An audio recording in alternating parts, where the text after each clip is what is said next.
'Di ba, Bulbulina, wag mo akong idamay sa kabulbulan mo. Hindi ko sinabi sa'yo na gumamit ka ng Zonrox at Joy sa bulbul mo. Alam ko naman yun, pero sabi mo kasi sa akin may anghit ang bulbul ko, kaya gumawa ako ng paraan para maalis ito at yun ang naisip ko na paraan. Kung ano-ano kasing kabulbulan ang inisip mo, sa susunod, lagyan mo na lang ng muriatic acid para mawala ang anghit. Meanwhile, Ito ang potion na kailangan ni Bulbulina para mawala ang anghit sa bulbul niya. Kapag ginamit niya ito, lalago ng mabilis ang bulbul niya. Potion na pampalago ng bulbul ni Bulbulina, pagsamasamahin ang magic mo para makalikha ng magic na bulbul.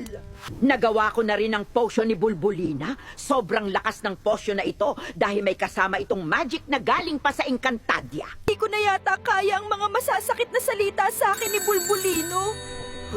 May tumatawag. Puntahan ko muna. Hello, Lola Bulbul. Bakit napatawag po kayo? Ano, Lola? May potion na kayo para sa bulbul ko? Sige po, pupunta ako ngayon dyan. a few moments later. Lola Bulbul, yan na ba yung sinasabi mong potion na makakatulong sa akin? Para mawala yung anghit ng bulbul ko at para lumago ulit? Tama ka, Bulbulina. Eto na ang potion na sagot sa problema mo. Pero babalaan kita dahil meron itong kasamang magic na pupunta sa buhok mo.